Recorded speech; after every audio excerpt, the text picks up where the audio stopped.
ഒരിക്കൽ കൂടെ നിങ്ങളുടെ മധ്യത്തിൽ ദൈവവചനവുമായിട്ട് നിൽപ്പാൻ കർത്താവ് തന്ന കൃപയ്ക്കായിട്ട് ഞാൻ സ്തോത്രം ചെയ്യുന്നു. പകലിന്റെ ബന്ധപ്പാടുകൾക്ക് ശേഷം അല്പം വേറിട്ട് ആശ്വസിക്കുവാൻ കർത്താവിന്റെ വാക്കുകൾ പറയുകയാണെങ്കിൽ നല്ല അംശം തിരഞ്ഞെടുക്കുവാൻ കർത്താവിൽ നിന്നും നമ്മളെ സഹായിക്കുന്നതോർത്ത് കർത്താവിന് സ്തോത്രം ചെയ്യാം.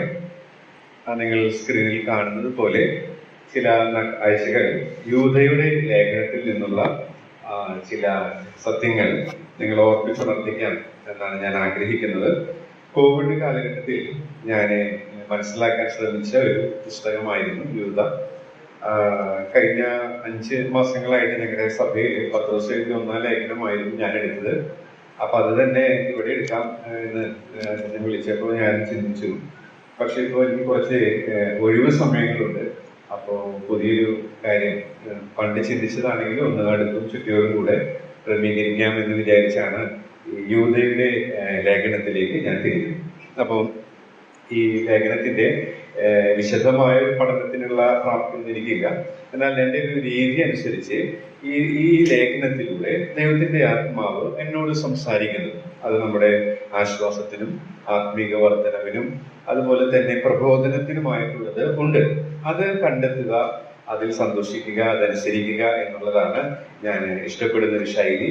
അപ്പോൾ ഒരു ധ്യാനാത്മകമായ ഒരു പഠനമായിരിക്കും ഈ യൂദയുടെ ലേഖനത്തിൽ നിന്ന് നിങ്ങൾക്ക് പ്രതീക്ഷിക്കാവുന്നത്. നാം പാഠ്യത്തിലും പ്രാർത്ഥനയിലൊക്കെ ഓർത്തതുപോലെ കേൾക്കുക നാം, കാക്കുക നാം, ജീവന്റെ വാക്യം. നാം കേൾക്കുവാൻ കടന്നു വന്നിരിക്കുന്നു. ഈ കേൾക്കുന്ന വചനം നാം കാക്കുമ്പോഴാണ് ഈ വചനം നമ്മുടെ ഉള്ളിൽ ജീവനായിട്ട് പരിവർത്തിക്കുക. കേവലം കേട്ടു അത് മറന്നു കളഞ്ഞാൽ അതിന്റെ ശരിയായ പ്രയോജനം നമുക്ക് ലഭിക്കുകയില്ല. അപ്പൊ അതുകൊണ്ട് കേൾക്കുന്ന വചനം കാക്കുന്ന മനോഭാവമുള്ളവരായിട്ട് തീരുവാൻ ദൈവത്തിന്റെ ആത്മാവ് നമ്മെ സഹായിക്കുമാറാകട്ടെ. ഈ യൂദയുടെ പുസ്തകം എത്രാമത്തെ പുസ്തകമാണ് ബൈബിളിൽ എന്നറിയാമോ? യൂദയുടെ ലേഖനം എത്രാമത്തെ പുസ്തകമാണെന്ന് അറിയാമോ? എത്ര? നിങ്ങൾക്കറിയാം, നമുക്ക് എല്ലാവർക്കും അറിയാം. 65ാമത്തെ പുസ്തകമാണ്. പുതിയ നിയമത്തിൽ എത്രാമത്തെ പുസ്തകം? ഓർക്കാൻ എളുപ്പമാണ്. പുതിയ നിയമത്തിൽ ആകെ എത്ര പുസ്തകം ഉണ്ടെന്ന് ഓർത്ത് കഴിഞ്ഞാൽ തന്നെ അറിയാം. 26ാമത്തെ പുസ്തകമാണ്. പിന്നെ വെളിപ്പാട് 27, അങ്ങനെ പുതിയ നിയമത്തിൽ 27 പുസ്തകങ്ങളാണുള്ളത്. ഈ പുസ്തകത്തെ കുറിച്ച് ഒരു എഴുത്തുകാരൻ പറഞ്ഞിരിക്കുന്നത് ഇത് പിന്മാറ്റക്കാരുടെ പ്രവൃത്തികൾ എന്നറിയപ്പെടുന്നതെന്നാണ്. പിന്മാറ്റക്കാരുടെ പ്രവൃത്തികൾ. കാരണം നാം ഈ 3 മുതലുള്ള വാക്യങ്ങൾ വായിച്ചാൽ ഒരുപാട് ക്രിയാപദങ്ങൾ അല്ലെങ്കിൽ ഒരുപാട് സ്വഭാവ സവിശേഷതകൾ നമുക്ക് പഴയ ചരിത്രത്തിൽ നിന്നും അതുപോലെ തന്നെയുള്ള മറ്റു കാര്യങ്ങളായിട്ട് നമുക്ക് കാണാനായിട്ട് സാധിക്കും. അപ്പോൾ ദുരുപദേഷ്ടാക്കളെ കുറിച്ചും അവരുടെ സ്വഭാവത്തെ കുറിച്ചുമാണ് അത് വിശദീകരിക്കുന്നത്. അപ്പൊ അതുകൊണ്ടാണ് ആ വേദപണ്ഡിതൻ ഇങ്ങനെ ഒരു കമന്റ് ഈ ലേഖനത്തെ കുറിച്ച് കൊടുത്തത്. ഇത് എപ്പിസിൽ ഓഫ് അപ്പോസ്റ്റസ് എന്നാണ്. അതായത് പിന്മാറ്റക്കാരുടെ പ്രവൃത്തികൾ അല്ലെങ്കിൽ വിശ്വാസ ത്യാഗികളുടെ പ്രവൃത്തികൾ എന്നുള്ള ആശയത്തിൽ ഇത് മനസ്സിലാക്കുന്നവരുണ്ട്.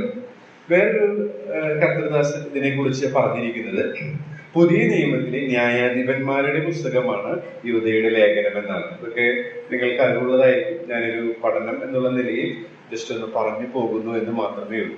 പുതിയ നിയമത്തിലെ ന്യായാധിപന്മാരുടെ പുസ്തകം. അപ്പൊ നമ്മുടെ ചിന്ത ന്യായാധിപന്മാരുടെ പുസ്തകത്തിലേക്ക് പോകുന്നു.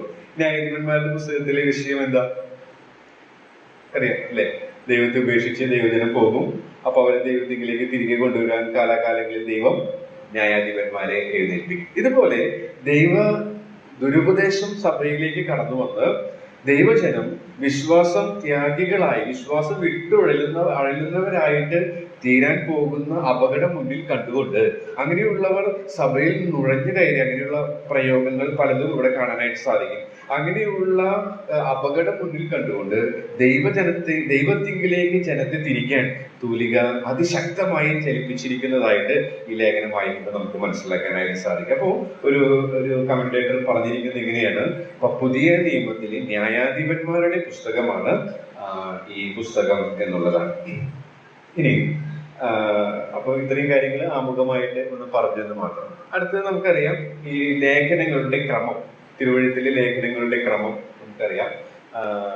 സാർവത്രിക ലേഖനം അല്ലെങ്കിൽ ജനറൽ എപ്പിസിൽ, പൊതുലേഖനങ്ങളിൽ പെടുന്നതാണ് യൂദയുടെ ലേഖനം. 5 കാര്യങ്ങൾ ജസ്റ്റ് ഒരു ഇൻട്രൊഡക്ഷൻ, ആമുഖം എന്നുള്ള നിലയിൽ പറയുകയായിരുന്നു. ഇതൊക്കെ നമുക്ക് അറിവുള്ളതായിരിക്കും, എങ്കിലും പറഞ്ഞതുമാണ്. ഈ ലേഖനങ്ങളുടെ ക്രമം നമുക്കൊന്ന് ഓർത്തെടുക്കാൻ പലപ്പോഴും നമ്മൾ പഠനത്തിലൊക്കെ ഓർത്തിട്ടുള്ളതാണ്. പൗലോസിന്റെ ലേഖനങ്ങളാണ് 14 ലേഖനങ്ങൾ. നമുക്കതറിയാം, പൗലോസിന്റെ 14 ലേഖനങ്ങൾ. അത് കാലക്രമത്തിലല്ല ഞാൻ കൊടുത്തിരിക്കുന്നത്, ജസ്റ്റ് 14 എണ്ണം ഉൾപ്പെടുത്തിയിരുന്നത്. അതുപോലെ തന്നെ പൊതുലേഖനങ്ങൾ എന്ന് പറയുന്നത് യാക്കോബ്, 1, 2 പത്രോസ്, 1, 2, 3 യോഹന്നാൻ, യൂദ, അങ്ങനെ 7 ലേഖനങ്ങൾ. അങ്ങനെ മൊത്തം 21 ലേഖനങ്ങളാണ് പുതിയ നിയമത്തിൽ നമുക്ക് കാണാനായിട്ട് സാധിക്കുന്നത്. ഈ പൊതുലേഖനങ്ങളിൽ പെടുന്ന ഒരു ലേഖനമാണ് യൂദ. എന്ന് വെച്ചാൽ പൗലോസ് ലേഖനങ്ങൾ എഴുതിയിട്ടുള്ളത് ഒരു പ്രത്യേക സഭയ്ക്ക്, അല്ലെങ്കിൽ സഭാ നേതൃത്വത്തിന്, അല്ലെങ്കിൽ വ്യക്തിക്ക് എന്നുള്ളതൊക്കെ നമുക്ക് കാണാനായിട്ട് സാധിക്കുന്നുണ്ട്. എന്നാൽ ഈ പൊതുലേഖനങ്ങൾ എന്ന് വേദപണ്ഡിതർ പറയാൻ കാരണം അതൊരു പ്രത്യേകമായ സഭയ്ക്ക് വേണ്ടിയിട്ടുള്ളതല്ല എന്നുള്ളത് കൊണ്ടാണ്. അങ്ങനെയുള്ള ഒരു ലേഖനമാണ് യൂദയുടെ ലേഖനം എന്നുള്ളത്. മാത്രമല്ല, വേറെ രീതിയിലും വേദപണ്ഡിതർ ഇതിനെക്കുറിച്ച് ലേഖനങ്ങളെ തിരിക്കാറുണ്ട്. ഭാവി ശാസ്ത്രപരമായ ലേഖനം, അത് 2 എണ്ണം ഉണ്ട്.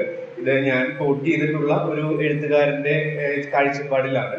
ഒരുപക്ഷെ നിങ്ങൾ പഠനത്തിനായിട്ട് മറ്റു പല ഗ്രന്ഥങ്ങൾ പരിശോധിക്കുമ്പോൾ വേറെ രീതിയിൽ നിങ്ങൾക്ക് കാണാനായിട്ട് സാധിക്കും. എങ്കിലും ജസ്റ്റ് ഒരു ആമുഖം എന്നുള്ള രീതിയിൽ ഞാനിത് പറയുന്നതേ ഉള്ളൂ. അതുപോലെ തന്നെ രക്ഷാശാസ്ത്രപരം എന്നുള്ള നിലയിൽ നമുക്ക് 2 ലേഖനങ്ങളെ കാണാനായിട്ട് സാധിക്കും. അതുപോലെ തന്നെ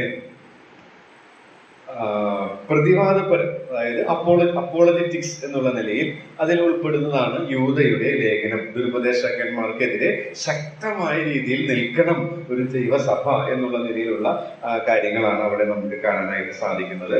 അതുപോലെ തന്നെ ക്രിസ്തു ശാസ്ത്രപരമായിട്ടുള്ള കാര്യമാണ് കൊലോസ്യർ, ഫിലമോൻ, എഫേസ്യർ, ഫിലിപ്പിയർ ഇങ്ങനെയുള്ള ലേഖനങ്ങളിൽ കാണാനായിട്ട് സാധിക്കുന്നത്. ഒടുവിൽ സഭാശാസ്ത്രപരമായ ലേഖനം. ഇങ്ങനെയും നമുക്ക് തിരിക്കാനായിട്ട് സാധിക്കും. അത് ജസ്റ്റ് ഞാൻ നിങ്ങളുടെ ശ്രദ്ധയിലേക്ക്, ഓർമ്മയിലേക്ക് അറിവുള്ളത് തന്നെ കൊണ്ടുവന്നു എന്നത് മാത്രമേ ഉള്ളൂ. ഈ ഒരു ലേഖനം പഠിക്കുമ്പോൾ ഒരു ശൈലി ഉണ്ടല്ലോ. അപ്പോൾ ആദ്യമായിട്ട് നമുക്ക് എഴുത്തുകാരനെ തന്നെ നോക്കാം. എഴുത്തുകാരൻ ആരാണെന്ന് മനസ്സിലാക്കാനായിട്ട് നമുക്കറിയാം. എങ്കിലും 1-ാം വാക്യം നമുക്ക് വായിക്കാം. യൂദ 1:1. യേശുക്രിസ്തുവിന്റെ ദാസനും യാക്കോബിന്റെ സഹോദരനുമായ യൂദ, പിതാവായ ദൈവത്തിൽ സ്നേഹിക്കപ്പെട്ടും യേശുക്രിസ്തുവിനായി സൂക്ഷിക്കപ്പെട്ടിരിക്കുന്നവരായ വിളിക്കപ്പെട്ടവർക്ക് എഴുതുന്നത്. ഓക്കെ, അപ്പൊ അവിടെ വളരെ വ്യക്തമായിട്ട് പറയുന്നുണ്ട് യൂദയാണ് ഇത് എഴുതിയിരിക്കുന്നത്. യൂദ. അപ്പോ ഒരു സംശയം വരാം, ഏത് യൂദയാണ് എഴുതിയിരിക്കുന്നത്? അപ്പൊ നമ്മൾ പുതിയ നിയമം പരിശോധിക്കുമ്പോൾ കുറെ യൂദമാരെ കാണാം. പഴയ നിയമത്തിൽ യഹൂദ എന്നുള്ള പേരിലാണ് ഈ യൂദ അറിയപ്പെടുന്നത്. അത് എബ്രായ ഭാഷയിൽ യഹൂദ. പുതിയ നിയമത്തിൽ യൂദാസ് എന്നുള്ളതാണ്. എന്നാൽ ഇംഗ്ലീഷിൽ ട്രാൻസ്ലേറ്റ് ചെയ്തപ്പോൾ ഒരു പക്ഷെ ഇസ്കറിയോത്ത യൂദയുടെ ആ ഓർമ്മ വേണ്ട എന്ന് വിചാരിച്ചിട്ടാണ് തോന്നുന്നു ജൂദാസ് ലോപിച്ച് ജൂദ്, അത് മലയാളത്തിലേക്ക് വന്നപ്പോൾ യൂദ എന്നായി പരിണമിച്ചു എന്നുള്ളതാണ് വേദപണ്ഡിതർ അവകാശപ്പെടുന്നത്. അപ്പൊ യൂദ ആണ് അത് എഴുതിയത്. അപ്പൊ ഏത് യൂദയാണ് എഴുതിയത്? അപ്പൊ ഏതൊക്കെ യൂദകൾ ഉണ്ട് എന്നുള്ളത് നമുക്കൊന്ന് ജസ്റ്റ് ഒന്ന് നോക്കാം. ഒന്നാമതായിട്ട് ലൂക്കോസ് 6:16 ഒന്ന് വായിക്കാം. ലൂക്കോസ് 6:16.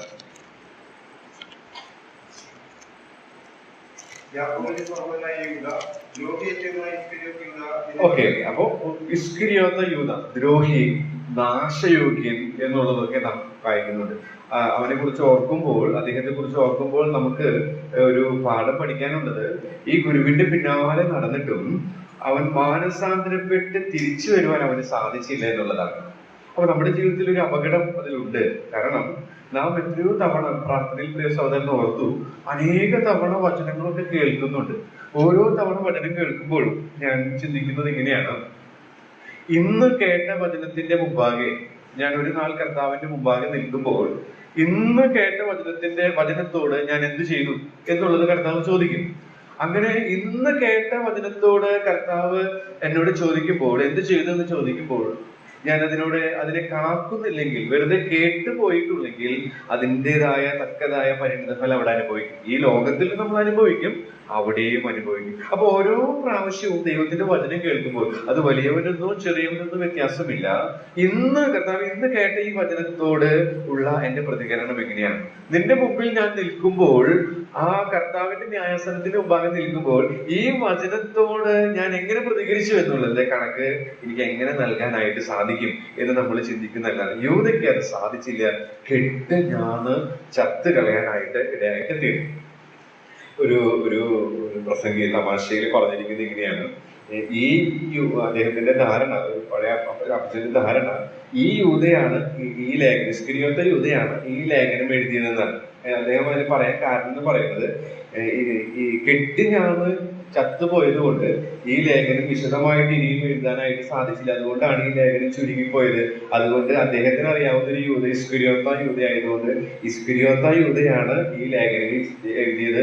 അത് ചെറുതാവാൻ കാരണം കെട്ടിഞ്ഞാന്ന് ചത്തുപോയത് കൊണ്ട് സമയം കിട്ടാത്തതാണ് എന്ന് പറഞ്ഞതായിട്ട് ഞാൻ കേട്ടിട്ടുണ്ട്. പക്ഷെ അങ്ങനെയല്ല, നമുക്കറിയാം. മാനസാന്തരപ്പെടാൻ അവസരം ഉണ്ടായിട്ടും ആ ദൈവരാജ്യത്തിന്റെ പടിവാതിൽക്കൽ വന്ന് അതിൽ കടക്കാൻ കഴിയാതെ പട്ടുപോയ വ്യക്തിയായിട്ട് നമുക്ക് കാണാം. അപ്പൊ ഈ അപകടം ആ രീതിയിൽ ഇല്ലെങ്കിലും അതിൽ നിന്ന് നമുക്ക് ഒരു പാഠം പഠിക്കാനുണ്ട്. ഓരോ ദിവസവും, ഒരു പക്ഷേ എല്ലാ ദിവസവും നമുക്ക് ബൈബിൾ ക്ലാസ് ഇല്ല, പക്ഷെ ഡെയിലി നമ്മൾ വചനം ധ്യാനിക്കുന്നവരായിരിക്കും. അങ്ങനെ ദൈവം വചനം ധ്യാനിക്കുമ്പോൾ ദൈവത്തിന്റെ ആത്മാവ് നമ്മളോട് സംസാരിക്കും. നാം രക്ഷിക്കപ്പെട്ടവരാണെങ്കിൽ, നാം ദിനംതോറും അവന്റെ ശബ്ദം കേട്ട് അവരോട് ചേർന്ന് നടക്കാൻ ആഗ്രഹിക്കുന്നവരാണെങ്കിൽ ദൈവം തീർച്ചയായിട്ടും നമ്മളോട് സംസാരിക്കും. അതിനോട് നമ്മൾ എങ്ങനെ പ്രതികരിക്കുന്നു എന്നുള്ളത് വളരെ പ്രധാനപ്പെട്ട. യൂദയെ പോലെയുള്ള പ്രതികരണമാണെങ്കിൽ നമ്മുടെ ജീവിതത്തിൽ പുരോഗതി ഉണ്ടാവുകയില്ല, ആത്മീകമായ പുരോഗതി ഉണ്ടാവില്ല.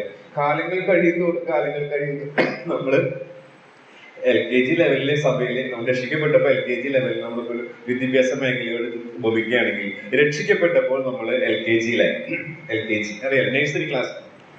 കാലങ്ങൾ കഴിയുന്തോറും നമുക്കറിയാം, നമ്മുടെ മക്കളെ സ്കൂളിൽ ചേർന്നപ്പോൾ ഓരോ വർഷം കഴിയുന്തോറും, അതൊരു വർഷം, ഒരു അക്കാദമിക വർഷങ്ങൾ കഴിഞ്ഞു, ഇനി അടുത്ത അക്കാദമിക വർഷത്തിലേക്ക്, അടുത്ത ക്ലാസ്സിലേക്ക് അവർ പോകണം. ഈ വർഷം പഠിച്ച കാര്യങ്ങളിൽ നിന്ന് അവർക്ക് ഇംപ്രൂവ്മെന്റ് ഉണ്ടാകണം. ഇതാണ് നമ്മുടെ ഭൗമിക മാതാപിതാക്കളുടെ ലക്ഷ്യം. അങ്ങനെയെങ്കിൽ ആത്മീകമായ പിതാവിന്റെ ആഗ്രഹം അത് തന്നെയാണ്. നാം നഴ്സറി ക്ലാസ്സിൽ എന്നുമായിരിക്കാതെ അതിൽ നിന്ന് പുരോഗതിയുള്ളവരായിട്ട് തീരണം. പക്ഷെ നമ്മുടെ ജീവിതവുമായിട്ടൊന്ന് തട്ടിച്ചു നോക്കുമ്പോൾ അങ്ങനെ സാധിക്കുന്നുണ്ടോ? കാലങ്ങൾ എത്ര വർഷങ്ങൾ കഴിഞ്ഞില്ലേ? ഞാനിത് നോക്കുമ്പോൾ 2001 മുതലാണ്, 2001 മുതൽ 2021 വർഷങ്ങളായി. ഇപ്പോൾ LKG എങ്ങനെയത് മനസ്സിലാക്കാം? നമ്മുടെ ജീവിത നിലവാരം നോക്കിയാൽ മതി. എങ്ങനെയാണ് നമ്മുടെ വീട്ടിലെ പെരുമാറ്റം, എങ്ങനെയാണ് നമ്മുടെ തൊഴിലിടങ്ങളിലെ പെരുമാറ്റം, എങ്ങനെയാണ് നമ്മുടെ സഭയിലെ പെരുമാറ്റം, നമ്മുടെ രഹസ്യ ജീവിതത്തിൽ നമ്മൾ എങ്ങനെയാണ്? ഇത് നമ്മളോട് തന്നെ ചോദിച്ചാൽ, ഞാൻ നേഴ്സറി നിലവാരത്തിലാണോ ആത്മീകമായി, അതോ കാലങ്ങൾ കഴിയുന്തോറും ഞാൻ ക്രിസ്തു എന്ന തലയോളം വളരുക, അല്ലെങ്കിൽ ഒരു PhD കാരനായിട്ട് മാറുന്നുണ്ടോ ആത്മീകമായിട്ട് എന്ന് നമ്മെ തന്നെ വിലയിരുത്തേണ്ടത് ആവശ്യമാണ്. അപ്പൊ ഇങ്ങനെയുള്ള വചനങ്ങൾ നമ്മൾ കേൾക്കുമ്പോൾ അങ്ങനെയുള്ള കാര്യം നടക്കാതെ കേവലം കുറെ അറിവ് സമ്പാദിച്ചു പോയതുകൊണ്ട് ഒരു പ്രയോജനവും ഇല്ല. നാം പാട്ടിൽ ഓർത്തതുപോലെ കേൾക്കുക നാം, അങ്ങനെ പോയതുകൊണ്ട് കാര്യമില്ല. അത് കാക്കുമ്പോഴാണ് അത് നമ്മുടെ ജീവനായിട്ട് ജീവജലത്തിന്റെ നദികൾ ഒഴുകുന്ന അനുഭവത്തിൽ ജീവിക്കാനായിട്ട് സാധിക്കുക. രണ്ടാമത്തെ യൂദ, ഇസ്കരിയോത്ത യൂദാവിൽ നിന്നൊരു ചെറിയൊരു പാഠം പറഞ്ഞതേ ഉള്ളൂ, ഞാൻ കൂടുതൽ വിശദീകരിക്കുന്നില്ല. യാക്കോബിന്റെ സഹോദരനായ യൂദ, നമ്മൾ നേരത്തെ വായിച്ച വാക്യത്തിൽ പ്രിയമകൻ വായിച്ചു. യാക്കോബിന്റെ സഹോദരനായ യേശുവിന്റെ ശിഷ്യരിൽ തന്നെയുള്ള ഒരു വ്യക്തിത്വമാണ്. അപ്പൊ അതിൽ നിന്നൊരു കാര്യം മനസ്സിലാക്കാം.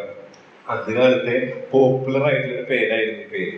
കാരണം 12 ശിഷ്യന്മാരിൽ 2 പേര് യൂദ. ഇന്നത്തെ പോലെ ഇപ്പൊ വിജീഷ്, അങ്ങനെയുള്ള ഒരു എന്താ പറയാ കോമൺ ആയിട്ടുള്ള പേരല്ലല്ലോ. പക്ഷെ അന്നത്തെ കാലഘട്ടത്തിൽ വളരെ കോമൺ ആയിട്ടുള്ള ഒരു പേരായിരുന്നു യൂദ എന്ന് പറയുന്നത്. അപ്പൊ റയർ ആയിട്ടുള്ള പേരല്ല, അതുകൊണ്ടാണ് ഇങ്ങനെ ആവർത്തനം വന്നിട്ടുള്ളത്. ഇനി അടുത്തത് അപ്പോസ്തല പ്രവൃത്തി 15:22-27 നമ്മളൊന്ന് വായിച്ചാല് അത് വായിക്കേണ്ട. ബർശബാസ് എന്ന യൂദയെ നമുക്ക് കാണാനായിട്ട് സാധിക്കുന്നുണ്ട്. അതിൽ നിന്ന് പഠിക്കുന്ന പാഠം വായിച്ചാൽ നമുക്ക് മനസ്സിലാവും. വിഷയം അതല്ലാത്തതുകൊണ്ട് ഞാൻ മുന്നോട്ട് പോവുകയാണ്. ബർശബാസ് എന്ന യൂദയെ കുറിച്ച് നാം അവിടെ കാണുന്നു. അതുപോലെ തന്നെ അപ്പോസ്തല പ്രവൃത്തി 9:11 ദമസ്കോസുകാരനായ യൂദയെ കുറിച്ച് നാം വായിക്കുന്നുണ്ട്.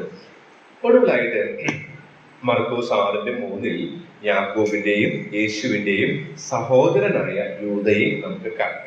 വേദപണ്ഡിതർ പറയുന്നത് ഈ യൂദയാണ്, യൂദയുടെ ലേഖനം എഴുതി. ഏത് യൂദ? യാക്കോബിന്റെയും യേശുവിന്റെയും സഹോദരനായ യൂദയാണ് നാം ചിന്തിക്കാനായിട്ട് പോകുന്ന ഈ ലേഖനം എഴുതിയത് എന്നാണ്. ഓക്കെ, അങ്ങനെയെങ്കിൽ ഈ യൂദയെ കുറിച്ചുള്ള ഒരു 4-5 കുറിപ്പുകൾ വേഗത്തിൽ ഒന്ന് പറഞ്ഞ് ഈ ഇന്നത്തെ ക്ലാസ് ഒരു ആമുഖം എന്നുള്ള നിലയിലാണ് പോകുന്നത്. അപ്പോ ഇത്രയും യൂതന്മാരുണ്ട്.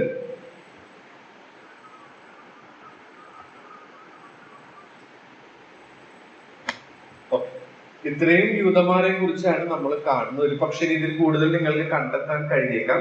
എന്നാൽ എന്റെ കണ്ടെത്തലിൽ ഇത്രയും പേരെയാണ് കിട്ടിയത്. അത് കൂടാതെ ലൂക്കോസിന്റെ സുവിശേഷം 3-ാം അധ്യായത്തിൽ യോസഫിന്റെ വംശാവലി പറയുമ്പോൾ പഴയ നിയമത്തിലുള്ള യഹൂദ നാമം വരുന്നുണ്ട്. അത് ഞാൻ എടുത്തിട്ടില്ല. പുതിയ നിയമ കാലഘട്ടത്തിൽ ജീവിച്ചിരുന്ന യൂതന്മാരുടെ എന്റെ ശ്രദ്ധയിൽപ്പെട്ടവരെയാണ് ഞാൻ ഇവിടെ നോട്ട് ചെയ്യാനിടയായിട്ട് തീരുന്നത്. അതിലൊടുവിൽ പറഞ്ഞ യാക്കോബിന്റെയും യേശുവിന്റെയും സഹോദരനായ യൂദയാണ് ഈ ലേഖനം എഴുതിയിരിക്കുന്നത്.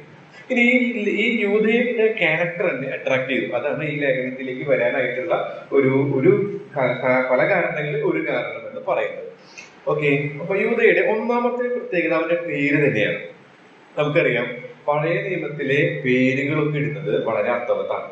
ആ പേരിടുന്നതിന് ഒരു ലക്ഷ്യമുണ്ട്. യൂദ എന്ന പേരിന്റെ അർത്ഥം അറിയാമോ? ആർക്കെങ്കിലും യൂദ എന്ന പേരിന്റെ അർത്ഥം അറിയോ? യെസ്, ആര് പറഞ്ഞു? സ്തുതി. സ്തുതി, ഞാൻ യഹോവയെ സ്തുതിക്കും. അങ്ങനെ ഉള്ള ആശയങ്ങളുണ്ട്. സ്തുതി എന്നുള്ളതാണ്. അപ്പൊ അങ്ങനെയെങ്കിൽ നമുക്ക് യൂദയുടെ പേരിൽ നിന്ന് അല്ലെങ്കിൽ യൂദയിൽ നിന്ന് പഠിക്കാവുന്ന ഒരു കാര്യം എന്ന് പറയുന്നത് അവൻ ആരാധിക്കുന്നവൻ ആയിരുന്നു എന്നുള്ളതാണ്. നിങ്ങൾ വിചാരിക്കും ഈ ആരാധിക്കുന്നവൻ എന്നുള്ളത് ഇത്ര വലിയ കാര്യമാണോ? ആരാധിക്കുന്നവൻ, അതെ, ആരാധിക്കുക എന്ന് പറയുന്നത് വലിയൊരു കാര്യം തന്നെയാണ്. കഴിഞ്ഞ ജനുവരി മാസമാണ് തോന്നുന്നു ഞാൻ ധ്യാനിച്ച ഒരു ഭാഗമാണ് ഈ ആരാധനയുടെ മഹത്വം എന്നെ മനസ്സിലാക്കി തന്നത്. നമ്മൾ വിചാരിക്കുന്നത് വരുന്നു, നമ്മൾ പാട്ട് പാടുന്നു, സ്തോത്രം ചെയ്യുന്നു, അതൊക്കെയാണ് ആരാധന എന്നുള്ളതാണ്. ഓക്കെ, അതൊക്കെ ആരാധനയിൽ അടങ്ങിയിരിക്കുന്നു. പക്ഷെ അങ്ങനെയൊക്കെ ചെയ്യുന്നത് ദൈവത്തിന് പ്രസാദകരമാകുന്ന ആരാധനയായിട്ട് മാറണമെങ്കിൽ 2 കാര്യങ്ങൾ എന്റെ മനസ്സിലേക്ക് വന്നത് ഉൽപ്പത്തി പുസ്തകം 22-ലാണ്. അവിടെയാണ് നമ്മൾ ആരാധനയുടെ ആദ്യത്തെ ഭാഗം കാണുന്നത്. അപ്പൊ ഒരു വിഷയത്തെ കുറിച്ച് പഠിക്കുമ്പോൾ കയ്യിന്റെയും ഹാബേലിന്റെയും ഉണ്ട് എങ്കിൽ തന്നെയും യഥാർത്ഥമായിട്ട് നമ്മുടെ മനസ്സിലേക്ക് ക്രൂശീകരണത്തോടുള്ള ബന്ധത്തിലെ നിഴലായിട്ട് കാണപ്പെടുന്ന ആ ഭാഗം ഉൽപ്പത്തി പുസ്തകം 22-ാമത്തെ അധ്യായത്തിൽ നമ്മൾ കാണുന്നുണ്ട്. അത് മറ്റാരുമല്ല, അബ്രഹാം യോസേഫാണ്. ഇസ്ഹാഖ്. അപ്പൊ അതിൽ 22-ാം അധ്യായത്തിലെ 2-ാമത്തെ വാക്യം ഒന്ന് വായിക്കാമോ? ഉൽപ്പത്തി 22:2.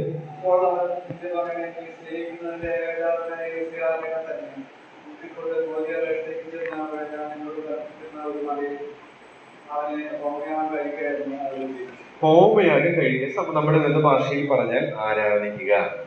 അപ്പോ എങ്ങനെ ആരാധിക്കണം എന്ന് അവിടെ വായിച്ചത്? നമ്മള് പാട്ട് പാടണം, സ്തോത്രം ചെയ്യണം, സ്തുതിക്കണം എന്നാണോ? അങ്ങനെയാണോ നമ്മളവിടെ വായിച്ചത്? അല്ല. അവിടുത്തെ ഏറ്റവും ഹൈലൈറ്റ് ചെയ്യുന്ന അല്ലെങ്കിൽ നമ്മളോട് ഇടപെടുന്ന ശക്തമായ പ്രയോഗം വായനയിൽ കണ്ടെത്താൻ സാധിക്കുമോ? Very good. അപ്പോൾ അവൻ നിന്റെ മകനെ നീ സ്നേഹിക്കുന്ന നിന്റെ ഏകജാതനെ. അബ്രഹാമിന് ആ സമയത്ത് 2 മക്കളുണ്ട് അല്ലെ, ഇസ്മായിലും ഉണ്ട്, ഇസ്ഹാഖും ഉണ്ട്. അപ്പൊ നീ സ്നേഹിക്കുന്ന, അത് വളരെ ഇമ്പോർട്ടന്റ് ആയ ഒരു പ്രയോഗമാണ്. അതുപോലെ തന്നെ നിന്റെ ഏകജാതി, അത് ഇമ്പോർട്ടന്റ് ആണ്. അപ്പൊ എന്ത് പാടാ ദൈവത്തിന്റെ ആത്മാവ് നമ്മെ അവിടെ നിന്ന് പഠിപ്പിക്കുന്നത്? നിനക്ക് ഏറ്റവും പ്രിയപ്പെട്ടത് ദൈവത്തിന് കൊടുക്കുന്നതാണ് ആരാധന. അപ്പൊ കേവലം നമ്മളിവിടെ വന്നു സ്തുതിക്കാൻ, സ്തോത്രം ചെയ്യാൻ വല്ല ചെലവുണ്ടോ? ഉണ്ടോ? ദൈവം പ്രസാദിക്കുന്നത് പോലെ ചെയ്യാൻ ചെലവുണ്ട്. അതാണ് ഇവിടെ അബ്രഹാമിന് വലിയ ചെലവുണ്ട്. എന്താ ചെലവ്? താൻ സ്നേഹിക്കുന്ന ഏറ്റവും പ്രിയപ്പെട്ടതിനെ കൊടുക്കുകയാണ്. അത് ചെലവല്ലേ? നമ്മൾ എന്താ പറയാ, ജനിക്കുമ്പോ തന്നെ ഇങ്ങനെ സ്തോത്രവും സ്തുതിയും പാട്ടും കാണുന്നത് കൊണ്ടും കേൾക്കുന്നത് കൊണ്ടും അതിന്റെ പ്രാധാന്യം നമ്മൾ മനസ്സിലാക്കുന്നില്ല. പഴയ നിയമത്തിലെ ആരാധനയ്ക്ക് നമ്മൾ ഇന്നത്തെ പോലെ ഈസി ആയിട്ട് സാധിക്കും? ഒരു ആട്, ഒരു പശു, കാളക്ക് ഇതൊക്കെ കൊടുക്കണമെങ്കിൽ എന്ത് വിലയാ? അപ്പൊ ഒരു നിസ്സാരമാണോ? പഴയ വർഷീയ പ്രവചനത്തിലൊക്കെയുള്ള ആ വില കണക്ക് കൂട്ടിയാല് നമുക്കറിയാം. ഒരിക്കൽ ഞങ്ങളുടെ സഭയിലെ യൂത്ത് മീറ്റിംഗില് KV ഐസക്സോരം വന്ന് ഈവനിങ്ങില് ക്ലാസ്സുകൾ എടുത്തു. ക്രിസ്തീയ ശിഷ്യത്വം എന്നുള്ളതാണ് എടുത്തത്. അതിൽ താൻ പറഞ്ഞപ്പോഴാണ് ഒരു സ്തോത്രയാഗത്തിന്റെ വില താൻ കണക്ക് കൂട്ടിയിട്ട് ഏകദേശം ഒരു കണക്കിടാൻ ഇത്ര അല്ലെങ്കിൽ ഇതിന് ഇത്ര എന്നൊക്കെ പറഞ്ഞ് കണക്ക് കൂട്ടിയിട്ട് ഒരു വില പറഞ്ഞപ്പോഴാണ് സ്തുതിക്കുന്നതും സ്തോത്രം ചെയ്യുന്നതിന്റെ വില മനസ്സിലായത്. പക്ഷെ നമ്മൾ മനസ്സിലാക്കുന്നുണ്ടോ? ഞാൻ നോക്കുമ്പോൾ ഞങ്ങളുടെ ചർച്ചിലായാലും നമുക്ക് പോകുന്ന സഭകളിലൊക്കെ നോക്കുമ്പോൾ അതിന്റെ മഹത്വം നഷ്ടപ്പെട്ടു പോയിരിക്കുന്നു. ഒരു മെക്കാനിക്കലായി മാറി, നമ്മള് യാന്ത്രികമായി മാറി. ആത്മസഭയിലേക്ക് വരുന്നു, പാട്ടുകളൊക്കെ പാടുമ്പോൾ ഇമോഷണൽ ആണ്, വൈകാരിക തലത്തിൽ മാത്രം നിൽക്കുന്നു. പക്ഷെ കർത്താവ് വൈകാരിക തലത്തിലുള്ള ആരാധനയല്ല ആഗ്രഹിക്കുന്നത്, അത് ആത്മാവിലും സത്യത്തിലാണ്, ദേഹിയിലുള്ള ആരാധനയല്ല. പക്ഷെ നമ്മുടെ അനേക വിശ്വാസികൾ ഇന്ന് ഇമോഷണൽ ആയിട്ടുള്ള വൈകാരികമായിട്ടുള്ളതാണ്. നമ്മുടെ പറവട്ടാനിയിലെ വസൂരി പറമ്പില് നമ്മുടെ IPC കൺവെൻഷനൊക്കെ വരുമ്പോൾ ഞാൻ പാട്ട് കേൾക്കാൻ പോകാറുണ്ട്. ഇന്നത്തെ പോലെ പാട്ടുകൾ കേൾക്കാനുള്ള സൗകര്യം ഇല്ലല്ലോ, അന്നുണ്ടായിരുന്നില്ല. ഇന്നത്തെ നമുക്കിപ്പോ ഏത് പാട്ട് വേണമെങ്കിൽ നമ്മുടെ വിരൽത്തുമ്പിലാണ്, എത്ര സമയം വേണമെങ്കിൽ ആവർത്തിച്ച് കേൾക്കാനുള്ള ഓപ്ഷൻ. അപ്പൊ പാട്ട് കേൾക്കാൻ പോകുമ്പോ അവിടുത്തെ മ്യൂസിക്കും അവരുടെ ആത്മാവിൽ ആരാധന എന്ന് പറയുന്ന അവസാനത്തെ ഒരു ഇതുണ്ടല്ലോ, ഒരു കൂട്ടം പൊരിച്ചിൽ പോലൊരു സംഭവമുണ്ട്. അപ്പൊ അതില് അവരിങ്ങനെ പറയുമ്പോ പാടുമ്പോ നല്ല നല്ല പാട്ടുകളാണ്, നല്ല അർത്ഥവത്തായ പാട്ടുകളാണ്. അതിന്റെ മ്യൂസിക് കാര്യങ്ങളൊക്കെ വരുമ്പോൾ നമ്മളെന്നെ രോമാഞ്ച പുളകിതരായിട്ട് തീരും, കണ്ണൊക്കെ ചിലപ്പോൾ നിറയും, അതിന്റെ അർത്ഥങ്ങൾ ഓർക്കും. അപ്പോൾ ഞാൻ അവർ ഒബ്സർവ് ചെയ്യുമ്പോൾ പലരും അതേ സമയത്ത് അങ്ങനെ തുള്ളിച്ചാടി ഭാഷകളൊക്കെ ഉപയോഗിക്കുന്നവര് നമ്മുടെ അയൽവാസികൾ അവരൊക്കെയാണ്. പക്ഷെ അവരുടെയൊക്കെ പ്രവൃത്തികളൊക്കെ നമ്മൾ കാണുമ്പോൾ വളരെ സങ്കടം തോന്നും. പക്ഷെ അവർ ആത്മാർത്ഥമായിട്ടാണ് ചെയ്യുന്നത് തോന്നുന്നു നമുക്ക്, ഒരു പക്ഷെ അത് ആത്മാർത്ഥമായിട്ട് തന്നെയായിരിക്കും. പക്ഷെ അവിടുത്തെ ഒരു അപകടം എന്ന് പറയുന്ന ഒരു വൈകാരിക തലം മാത്രമേ ഉള്ളൂ. വാസ്തവത്തിൽ കർത്താവ് പ്രസാദിക്കുന്ന രീതിയിൽ ആത്മാവിലുള്ള ഒരു ആരാധനയായിട്ട് അത് മാറുന്നില്ല എന്നുള്ളതാണ് എൻ്റെ അഭിപ്രായം. അപ്പോ ഇത് തന്നെയാണ് നമ്മുടെ നടക്കുന്നതായിട്ടാണ് എനിക്ക് തോന്നുന്നത്. വാസ്തവത്തിൽ നമുക്ക് പ്രിയമായതിനെ കർത്താവിന് കൊടുക്കുവാൻ മനസ്സില്ലാതെ, നമ്മുടെ സമയമാവാം, നമ്മുടെ പണമാവാം, നമ്മുടെ സ്ഥാനമാവാം, നമ്മുടെ ശക്തിയാകാം, നമ്മുടെ ഇഷ്ടങ്ങളാകാം, ഇതൊന്നും കർത്താവിന് കൊടുക്കുവാനായിട്ട് മനസ്സില്ലാതെ നമ്മുടെ ഇഷ്ടപ്രകാരം ആഴ്ചയിൽ എല്ലാ ദിവസവും നമ്മൾ ജീവിച്ചിട്ട് ഞായറാഴ്ച വരിക, പാട്ട് പാടുക, സ്തോത്രം ചെയ്യുക, ഇത് ചെയ്യുന്നത് ആരാധനയാണ്. പക്ഷെ യൂദയിലുള്ള ക്യാരക്ടർ അവൻ ആരാധിക്കുന്നവനായിരുന്നു. അതെങ്ങനെ മനസ്സിലായെന്ന് അറിയാമോ? ഈ അബ്രഹാമിനെ പോലെ തന്നെ വില കൊടുത്തുകൊണ്ടുള്ള ആരാധന, യഥാർത്ഥമായ ആത്മാവിലും സത്യത്തിലുള്ള ആരാധനയാണ് യൂദയിൽ നടത്തിയത് എന്ന് എങ്ങനെ മനസ്സിലാക്കാം? ദുരുപദേഷ്ടാക്കന്മാരെ കുറിച്ച് തന്റെ വിവരണത്തിൽ നിന്ന് അവരുടെ തെറ്റായ ക്യാരക്ടറാണ് ഫോക്കസ് ചെയ്യുന്നത്. ദുരുപദേഷ്ടാക്കന്മാരുടെ അവരുടെ ഉപദേശങ്ങളെക്കാൾ ഉപരിയായിട്ട് ഇവിടെ യൂദ ഫോക്കസ് ചെയ്യുന്നത് അവരുടെ ക്യാരക്ടറാണ്. അപ്പൊ അതിൽ നിന്ന് തന്നെ യൂദ അബ്രഹാമിനെ പോലെ ശരിയായി ആരാധിക്കുന്നവനായിരുന്നു. എന്താണ് ശരിയായ ആരാധന? ഉൽപ്പത്തി 22:2 നമ്മൾ മനസ്സിലായി, നമുക്ക് ഏറ്റവും പ്രിയമായതിനെ ദൈവത്തിന് കൊടുക്കുന്നതാണ് ആരാധന. അപ്പൊ ഇതിൽ നിന്ന് ഈ ലേഖനത്തിന്റെ പഠനം നമ്മൾ തുടങ്ങുമ്പോൾ ഈ കാര്യം നമ്മൾ ഓർത്തിരിക്കേണ്ടത് ആവശ്യമാണ്. ഞാൻ ശരിക്കും ആരാധിക്കുന്നത് അങ്ങനെ തന്നെയാണോ? എന്റെ കഴിഞ്ഞ ഒരാഴ്ചയുടെ ജീവിതത്തിൽ ഞാൻ അങ്ങനെ ആരാധിച്ചിട്ടാണോ കർത്താവിനെ ആരാധിക്കാനായിട്ട് വരുന്നത്, അതോ യാന്ത്രികമായിട്ട്? അപ്പൊ നമ്മളും മറ്റുള്ളവരും തമ്മിലൊന്നും ഒരു വ്യത്യാസമില്ല, വൈകാരിക ആരാധനക്കാരായിട്ട് നമ്മൾ മാറുന്നു. അതിൽ നിന്ന് ഉയരണം. ഇനി ഇതിലൊരു മറുവശം, ഇതൊക്കെ എളുപ്പമാണോ? അബ്രഹാമിനത് സാധിച്ചു, പക്ഷെ എത്രയോ ഭക്തർക്ക് അത് സാധിച്ചില്ല. ശരിയാണ്, അതാണ് ഞാൻ നേരത്തെ പറഞ്ഞ ഉദാഹരണം. നമ്മൾ ഇപ്പോൾ LKG ലെവലിലാണ്, പക്ഷെ രക്ഷയ്ക്കായി കാക്ഷിക്കുന്നവനെ ഞാനതിലാക്കും. ദൈവത്തിന്റെ വചനമാണ്. നമ്മളിപ്പോൾ നഴ്സറിയിലായിരിക്കാം, പക്ഷെ നമ്മുടെ ആഗ്രഹം, കർത്താവേ ഈ ആഴ്ചയിൽ ഇങ്ങനെ കുറെ ന്യൂനതകളൊക്കെ വന്നു, അടുത്ത ആഴ്ച ഇതിൽ നിന്ന് ഒരു ഗ്രേഡ് കൂടെ കൂടണം എനിക്ക്.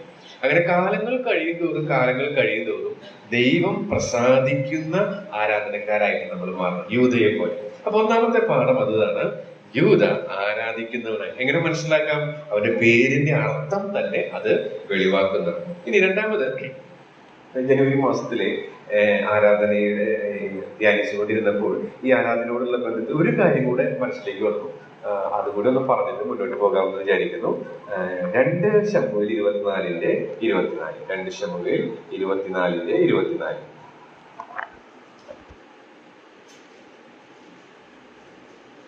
രാജാവ് അവരോട്, അങ്ങനെയല്ല, ഞാൻ നിങ്ങളോട് വിളിച്ചു വന്നുള്ളൂ, എനിക്ക് ഒന്നും ചെലവില്ലാതെ ഞാൻ എന്റെ ദൈവമായ യഹോവയ്ക്ക് ഹോമം കഴിക്കില്ല എന്ന് പറഞ്ഞു. അങ്ങനെ ദാവീദ് കാളത്തെയും കാളകളെയും 50 ശേക്കെൽ വാങ്ങി. ഈ 50 ശേക്കെൽ നിങ്ങൾ ഹോംവർക്കായിട്ട് എത്ര രൂപയാണെന്നുള്ളത് ഒന്ന് ഗൂഗിൾ ചെയ്യോ അല്ലെങ്കിൽ പുസ്തകങ്ങൾ പരിശോധിച്ച് മനസ്സിലാക്കി ചെയ്ത് അതിന്റെ വില അറിയാം. ഇവിടെ ആരാധനയെ കുറിച്ച് തന്നെയാണ് പറയുന്നത്. ഇവിടെയുള്ള ആരാധന ആരെ കുറിച്ചുള്ളതാണ്? ദാവീദ് രാജാവിനെ കുറിച്ചിട്ടുള്ളതാണ്. ദാവീദ് രാജാവ് ആരാധിച്ച ചരിത്രമാണ് നമ്മൾ ഇവിടെ കാണുന്നത്. അവിടെയും എന്താ പറയുന്നത്? ഒരു സമയത്ത് പ്രിയപ്പെട്ടതിന് കൊടുത്തെങ്കിൽ ഇവിടെ നമ്മൾ ത്യാഗമാണ് കാണുന്നത്. ത്യാഗം എന്ന് വെച്ചാൽ വളരെ വില കൊടുത്തിട്ടുള്ള ഒരു ആരാധന. അപ്പോൾ നമ്മുടെ ആരാധന ചെലവുള്ളതാണോ എന്നുള്ള ഒരു ചോദ്യം ഞാൻ നിങ്ങളുടെ മുമ്പിൽ വെക്കുകയാണ്. ചോദ്യം ഇങ്ങനെയുള്ള പഠനമാണ് ഞാൻ ഉദ്ദേശിക്കുന്നത്. അതല്ലാതെ ഇങ്ങനെ കുറെ കാര്യങ്ങൾ ഇങ്ങനെ പറഞ്ഞ് പോവുക എന്നുള്ളതല്ല. അപ്പൊ നമ്മൾ തന്നെ ഒന്ന് കഴുകണം. അതിനെത്താനുള്ള ശുദ്ധീകരണം പ്രാപിക്കേണ്ടത് ആവശ്യമാണ്. അതിനെത്താനുള്ള ശുദ്ധീകരണം പ്രാപിക്കണം. നമ്മുടെ ആരാധന എങ്ങനെയുള്ളതാ? യൂദയുടെ ലേഖനം നമ്മൾ പഠിക്കുമ്പോൾ അവൻ ആരാധിക്കുന്നവനായിരുന്നു. അപ്പൊ ഈ സത്യം മനസ്സിലാക്കുമ്പോൾ നമ്മളെങ്ങനെ പ്രതികരിക്കാറോ ശരി, വെരി ഗുഡ് യൂദ, വെരി ഗുഡ് എന്ന് പറഞ്ഞ് ഓക്കെ, യൂദ കൊള്ളാല്ലേ എന്ന് കമന്റ് ചെയ്ത് പോയിട്ട് വല്ല കാര്യമുണ്ടോ? ഒരു കാര്യമില്ല. അവൻ ആരാധിക്കുന്നവനായിരുന്നു. അപ്പൊ എന്താ ആരാധന? അപ്പൊ എന്റെ ആരാധന എങ്ങനെയുണ്ട്? ഇത് നമ്മുടെ ജീവിതവുമായിട്ട് തട്ടിച്ചു നോക്കി ഞാൻ പറഞ്ഞതുപോലെ നേഴ്സറി ലെവലാണെങ്കിൽ കർത്താവേ എനിക്ക് ഉയരണം, എന്റെ സ്വന്തം ശക്തിയിൽ എനിക്കത് സാധിക്കില്ല, നിന്നിൽ ഞാൻ ശരണപ്പെടുന്നു. അപ്പൊ നമ്മുടെ ഏറ്റവും ഇഷ്ടപ്പെട്ടതൊക്കെ ദൈവത്തിന് കൊടുക്കുന്നതും വില കൊടുത്ത് ത്യാഗം ചെയ്തുകൊണ്ടുള്ള. അപ്പൊ എന്തായി ക്രിസ്തീയ ജീവിതത്തിൽ വില കൊടുക്കുക, ത്യാഗം എന്ന് വെച്ചാൽ അതിന്റെ രഹസ്യം ലൂക്കോസ് 9:23 ഞാൻ ദിനംതോറും കുറച്ച് വർഷങ്ങളായിട്ട് പ്രാക്ടീസ് ചെയ്യുന്ന ഒരു സത്യമാണ്. അത് നിങ്ങളുടെ അടുത്തും പറയാൻ എനിക്ക് ആഗ്രഹമുണ്ട്. ലൂക്കോസ് 9:23 അതാണ് ഈ രണ്ട് കാര്യങ്ങളെ, പ്രിയപ്പെട്ടതിനെയും അതുപോലെ ദാവീദ് ചെയ്ത വില കൊടുത്ത ത്യാഗമുള്ള ആരാധന എങ്ങനെ ചെയ്യാനായിട്ട് നമുക്ക് എങ്ങനെ സാധിക്കും? അതിന്റെ രഹസ്യം കർത്താവ് തന്നെ എന്റെ ശിഷ്യരോട് പറഞ്ഞിട്ടുണ്ട്. 9:23 പിന്നെ അവൻ എല്ലാവരോടും പറഞ്ഞത്, എന്നെ അനുഭവിക്കുവാൻ ഇച്ഛിച്ചാൽ അവൻ തന്നെ നിഷേധിച്ച് എന്നെ അനുഭവിക്കട്ടെ. ഡെയിലി ചെയ്യാനായിട്ട് പറഞ്ഞ ഒരു കാര്യമാണ് നാം അവിടെ കാണുന്നത്. നാൾതോറും ഡെയിലി. അപ്പോ ഡെയിലി വചനം വായിക്കാനായിട്ടോ ഡെയിലി പ്രാർത്ഥിക്കാനായി കർത്താവ് നേരിട്ട് ശിഷ്യന്മാരോട് പറഞ്ഞിട്ടില്ല. ഡെയിലി സുവിശേഷം അറിയിക്കാനായി എന്ന് വെച്ചാൽ അതൊന്നും ചെയ്യണ്ട എന്നല്ല, അതൊക്കെ ചെയ്യണം. പക്ഷെ ഇതില്ലാതെ അത് ചെയ്തിട്ട് കാര്യമില്ല.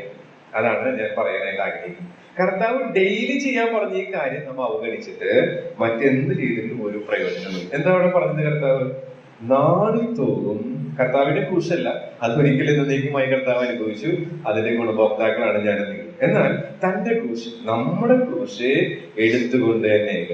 അപ്പൊ എന്താ കർത്താവിന്റെ നമ്മുടെ ക്രൂശ് എടുത്ത് അനുഗമിക്കുക എന്നുള്ളത് കൊണ്ട് അർത്ഥമാക്കുന്നത്? യോഹന്നാന്റെ സുവിശേഷം 6-ാം വചനത്തെ വചനം കൊണ്ട് തന്നെ നമുക്ക് പഠിക്കാനായിട്ട് സാധിക്കുമല്ലോ. യോഹന്നാന്റെ സുവിശേഷം 6-ാം അധ്യായത്തിലേക്ക് നാം വരുമ്പോൾ അതിന് 38-ാമത്തെ വാക്യത്തിൽ എന്താ ദിനംതോറും ക്രൂശെടുക്കുക എന്നുള്ളതിനെ കൊണ്ട് കർത്താവ് അർത്ഥമാക്കിയതെന്ന് നമുക്ക് കാണാനായിട്ട് സാധിക്കും.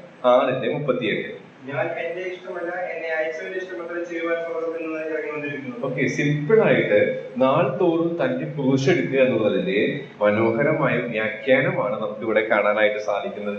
എന്റെ സ്വന്തം ഇഷ്ടമല്ല, എന്നെ അയച്ചവന്റെ ഇഷ്ടം. അപ്പൊ ഓരോ ദിവസവും ആദാമിന്റെ പ്രകൃതിയുള്ള നമുക്ക് നമ്മുടെ ഇഷ്ടം ചെയ്യാനാണ് ഇൻട്രസ്റ്റ്.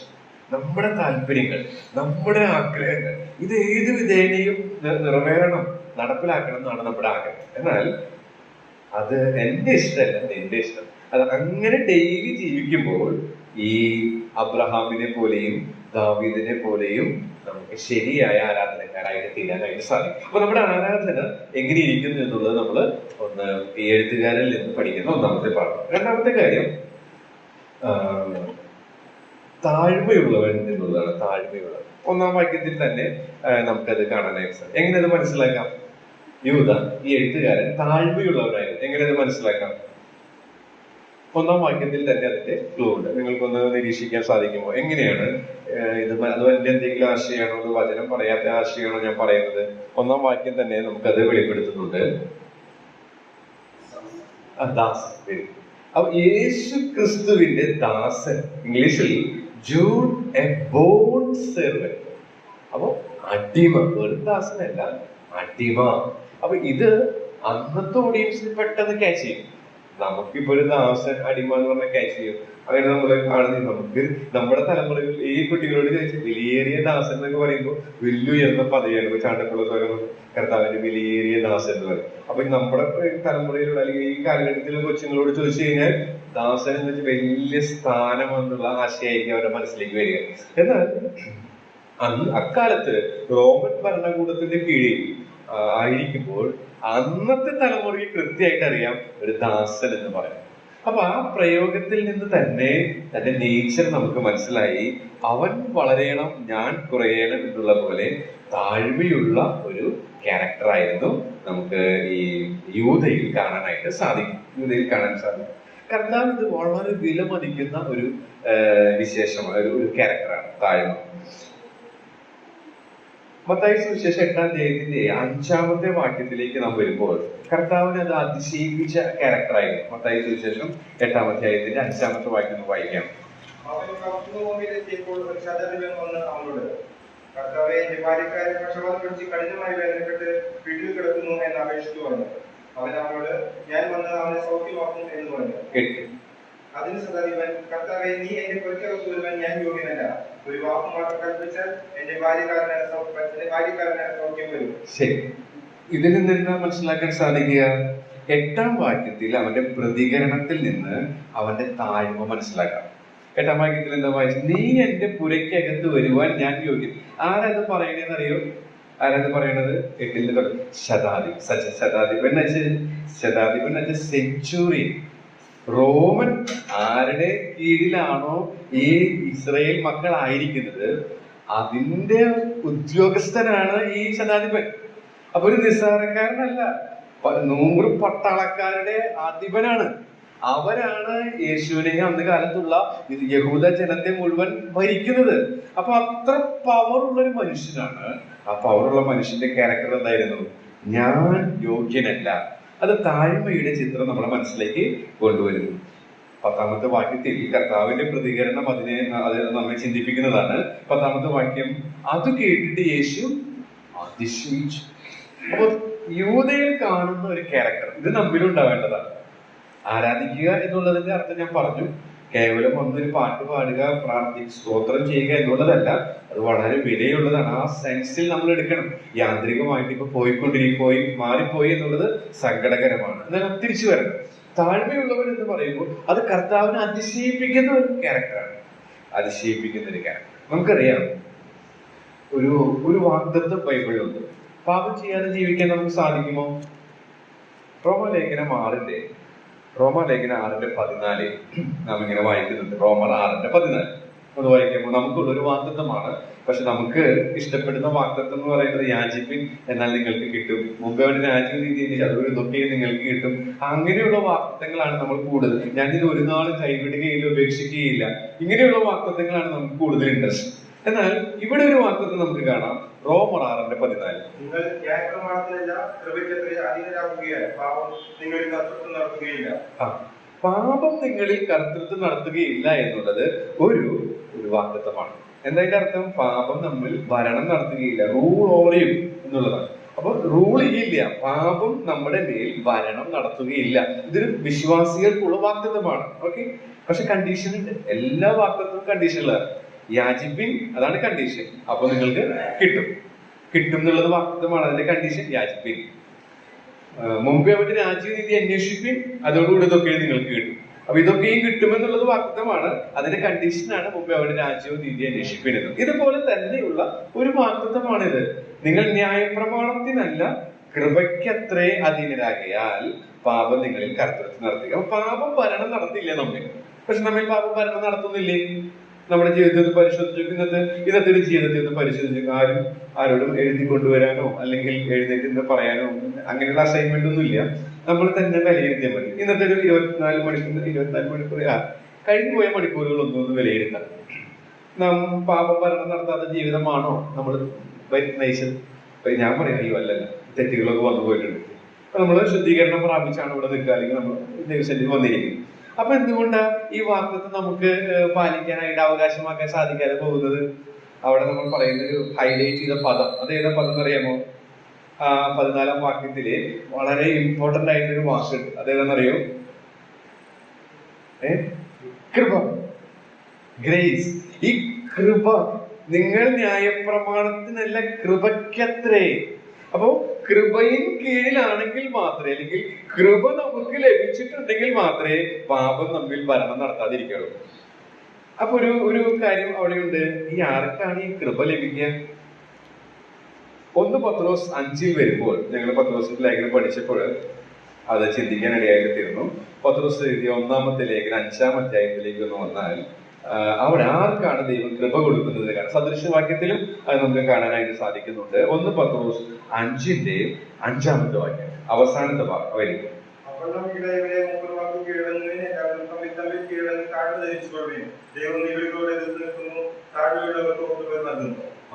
അപ്പൊ താഴ്മയുള്ളവർക്കാണ് കൃപ ലഭിക്കുക.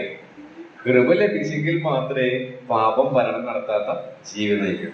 അപ്പോ നമ്മളൊന്ന് ചിന്തിച്ചു നോക്കുക. ഞാൻ പ്രായോഗിക ക്രിസ്തീയ ജീവിതം ഞാൻ പ്രാക്ടീസ് ചെയ്യുന്ന രീതിയിലുള്ളതാണ് പറയുന്നത്. അപ്പൊ എന്തുകൊണ്ടാണ് എനിക്ക് ഇന്ന് പാപം ചെയ്യാനായിട്ട് ഇടവന്നത്? ഈ വചനത്തിന്റെ അടിസ്ഥാനത്തിൽ ദൈവത്തിന്റെ വചനത്തിന് മാറ്റമില്ല, വാഗ്ദത്തമുണ്ട്. കർത്തൃത്വം നടത്തുകയില്ല എന്ന് പറഞ്ഞാൽ 100% അത് ശരി തന്നെയാണ്. പക്ഷെ എന്തുകൊണ്ട് എന്റെ ലൈഫിൽ, നിങ്ങളുടെ ലൈഫിൽ അത് അന്വർത്ഥമാകുന്നില്ല? അതിന്റെ കാരണം കൃപ നമുക്ക് ലഭിക്കുന്നില്ല. കൃപ ലഭിക്കാത്തതിന്റെ കാരണം പത്രോസ് പറയുകയാണ്, കൃപ ആവശ്യമാണെങ്കിൽ താഴ്മ വേണം. അപ്പൊ നമുക്ക് കൃപ ലഭിച്ചില്ലെങ്കിൽ അതിന്റെ അർത്ഥം താഴ്മ നമ്മിൽ ഉണ്ടായിരുന്നു. അപ്പൊ താഴ്മയില്ലെങ്കിൽ എന്താ അതിന്റെ അർത്ഥം? അവിടെ തന്നെ നാം വായിക്കുന്നുണ്ട് പത്രോസിൽ, നാം നിഗളികളാണ് എന്നുള്ളത്. അപ്പോ എന്നിലും നിങ്ങളിലും നാം അറിയാതെ തന്നെ ചെറുതും വലുതുമായ ഞാൻ എന്ന പാവം, നിഗളം ഉണ്ടെങ്കിൽ നമുക്ക് കൃപ ലഭിക്കില്ല. ഉറപ്പ്. അങ്ങനെ കൃപ ലഭിക്കുന്നില്ലെങ്കിൽ നമുക്ക് പാപം, കർത്തൃത്വം നടത്താത്ത, ഭരണം നടത്താത്ത ജീവിതം നയിക്കാനായിട്ട് സാധിക്കില്ല. വചനത്തിന് യാതൊരു മാറ്റവുമില്ല, പക്ഷെ നമ്മിലാണ് പ്രശ്നം. നാം നിഗളികളായി തീരുന്നത് കൊണ്ടാണ് നമുക്ക് കൃപ ലഭിക്കാൻ. എന്നാൽ നാം എപ്പോ ദൈവസന്നിധിയിൽ, കർത്താവേ എനിക്ക് സാധിക്കുകയില്ല, ഞാൻ അശക്തനാണ്, എന്റെ സ്വന്തം ശക്തിയിൽ സാധിക്കുകയില്ല, നിന്റെ കൃപ എനിക്ക് മതി എന്ന് പറഞ്ഞ് ഓരോ ദിവസവും നമ്മുടെ ക്രൂശ് എടുത്ത് സ്വന്തം ഇഷ്ടത്തിന് മരിച്ച് കർത്താവിന്റെ ഇഷ്ടം ചെയ്യാനായിട്ട് നാം പ്രാക്ടീസ് ചെയ്യും. ഇത് ചുമ്മാ ഒന്നും വരില്ല. നമുക്കറിയാം, സ്കൂളിലൊരു കുട്ടീനെ നമ്മൾ കൊണ്ടാക്കി, അവന്റെ കാര്യങ്ങളൊന്നും നമ്മൾ ശ്രദ്ധിക്കുന്നില്ല എന്ന് വിചാരിക്കാം. വേണ്ടത്ര രീതിയിൽ ഇമ്പ്രൂവ്മെന്റ് ഉണ്ടാകുമോ? ഇല്ല.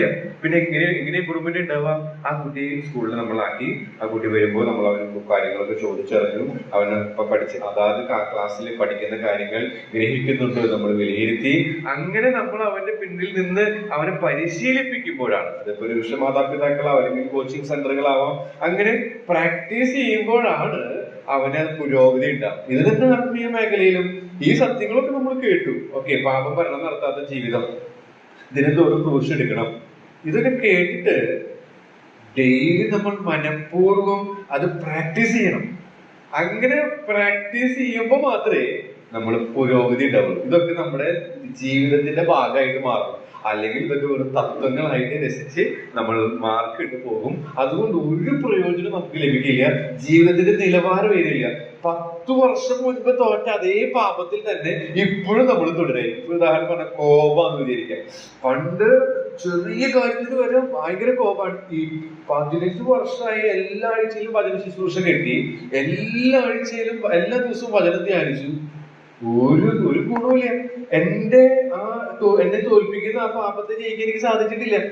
അപ്പൊ പിന്നെ എന്താണ് ഈ വചനം നമ്മളും തമ്മിലുള്ള ബന്ധം എന്നുള്ളത് ചിന്തിക്കേണ്ടതാണ്. അത് ഞാൻ പലപ്പോഴും അവിശ്വാസികളായിട്ടുള്ളവർ നോക്കുമ്പോൾ, എന്റെ കൂടെ വർക്ക് ചെയ്യുന്നൊരു നമ്പൂതിരിയായിട്ടുള്ളൊരു മാഷുണ്ട്.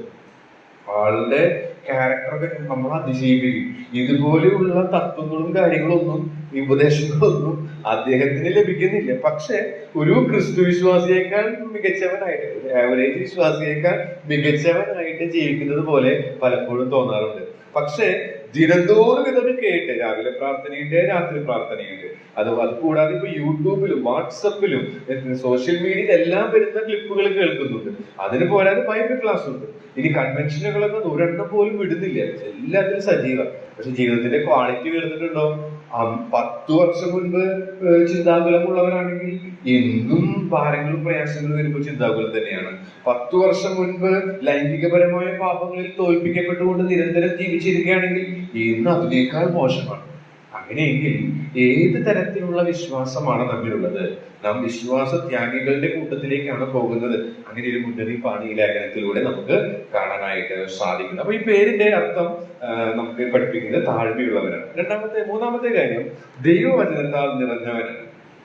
എങ്ങനെ മനസ്സിലാക്കാൻ അറിയാമോ? ഈ ലേഖനം വായിക്കുമ്പോൾ, ഞാനത് വേഗത്തിൽ പറഞ്ഞു പോകാം, സമയം മുന്നോട്ട് പോകുന്നു. ഒന്നാം അധ്യായമാണല്ലോ ഇതിലുള്ളത്.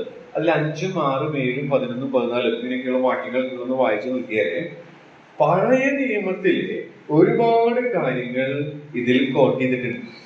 അപ്പൊ അതിൽ നിന്ന് ഒരു പാഠം ദൈവത്തിന്റെ ആത്മാവ് നമ്മെ പഠിപ്പിക്കുന്നുണ്ട്. ദൈവവചനത്താൽ നിറഞ്ഞ ഒരു വ്യക്തിത്വമായിരുന്നു യൂദ എന്ന് പറയുന്നത്.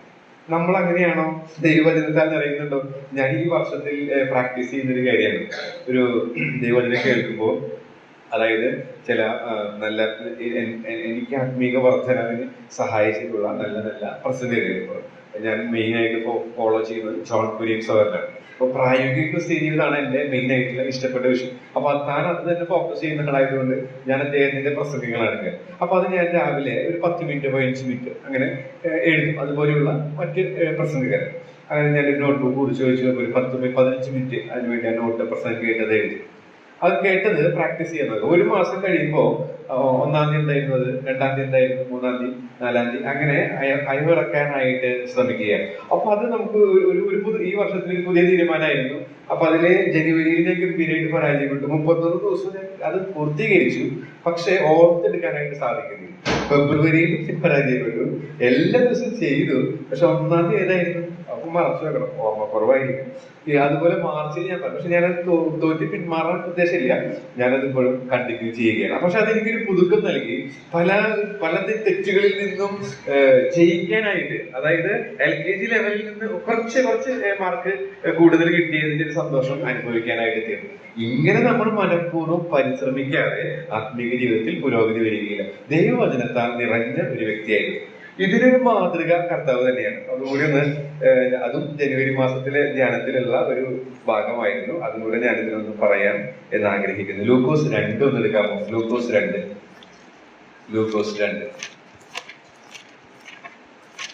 ലൂക്കോസ് 2-ാമത്തെ അധ്യായത്തിലെ ഒരു പ്രയോഗം ശ്രദ്ധിക്കണം. 47-ാമത്തെ വാക്യം. 47. അവന്റെ വാക്ക് കേട്ടവർക്ക് എല്ലാവർക്കും അവന്റെ വിവേകത്തിലും ഉത്തരങ്ങളിലും വിസ്മയം തോന്നി.